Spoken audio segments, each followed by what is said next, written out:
16वीं सदी की एक किताब से हमें दो बातें पता चलती हैं। एक तो ये कि मुगल बादशाह अकबर की फौज का एक अच्छा खासा हिस्सा बलोचों पर मुश्तमिल था। दूसरा ये कि उसकी फौज में बलोचों के लड़ने का अंदाज मुनफरिद था। वो घोड़ों की बजाय ऊंट पर सवार होते थे और ऊंट पर बैठकर तीर कमान का इस्तेमाल करते थे। जंग के दौरान बलोचों के ऊंट भी लड़ाई में हिस्सा लेते थे और अपने दांतों और टांगों के जरिए दुश्मनों को कुचल देते थे। ये मुशाहिदा एक पुर्तगाली मिशनरी एंटोनी मोंसेराट ने 1581 ईस्वी में किया था। मोंसेराट ईसाई मजहब की प्रचार की गर्ज से मुगल बादशाह अकबर के दरबार में आया था। उसी दौरान अकबर के सौतेले भाई और काबल के हुक्मरान मिर्जा हकीम ने बगावत कर दी और पंजाब पर चढ़ाई कर दी।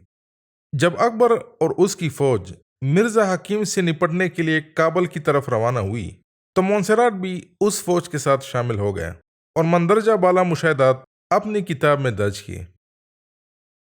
यहाँ गेड्रोसी से भी बलोच मुराद है।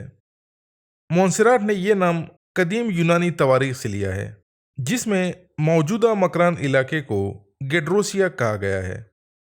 ये नहीं मालूम कि मुगल फौज के वो बलोच सिपाही मुगल सल्तनत के टट्टा और मुल्तान सूबों से थे या बलूचिस्तान से, लेकिन इस बात का ज्यादा इम्कान है कि वो ऊंट सवार जंगजू बलूचिस्तान से थे।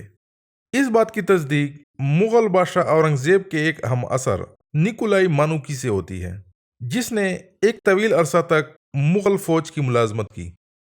मानुकी अपनी किताब में लिखता है कि बलूचिस्तान में ऊंट बहुत ज्यादा पाए जाते हैं और बलोच मुगल सल्तनत में ऊंट बेचने आते हैं। ये लोग ऊंट सवारी के माहिर होते हैं और ऊंट सवार के तौर पर मुलाजमत करते हैं। जब ये लोग ऊंट पर सवार होकर जाते हैं तो अपने गीत गा रहे होते हैं। ये लोग फौजी मुलाजमत के लिए कभी भी मुगल दरबार का रुख नहीं करते। सिर्फ इनके चंद सरदार मुगल सल्तनत के गवर्नर या फौजदार के तौर पर बलूचिस्तान के नज़दीक काम करते हैं। बज़ाहिर मोंसेराट और मानुकी के बयानात में कंट्राडिक्शंस हैं। मोंसेराट के मुताबिक मुगल फौज का एक हिस्सा बलोचों पर मुश्तमिल था, जबकि मानुकी के मुताबिक बलोच मुगल फौज में मुलाजमत नहीं करते थे। इसकी एक्सप्लेनेशन ये हो सकती है कि अकबर के बाद मुगल फौज में बलोचों की भर्ती वक्त के साथ कम होती गई। बलोचों के अलावा पश्तून भी एक बहुत बड़ी तादाद में मुगल फौज का हिस्सा थे। मोंसेराट लिखता है कि मुगल कैवलरी का एक हिस्सा पश्तूनों पर मुश्तमिल था।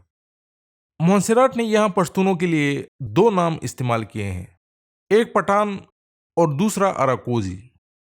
हिंदुस्तान में पश्तूनों को पठान कहा जाता था और पुर्तगालियों ने यह लफ्ज़ हिंदुस्तानियों से लिया था।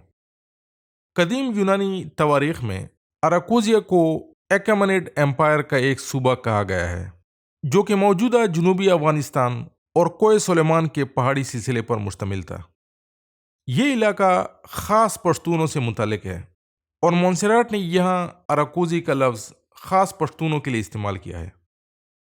मुग़ल पश्तूनों को अपना सबसे बड़ा दुश्मन समझते थे और उनसे बहुत खार खाते थे, लेकिन इतना बड़ा एम्पायर चलाने के लिए उन्हें मजबूरन पश्तूनों को अपनी फ़ौज में भर्ती करना पड़ता था।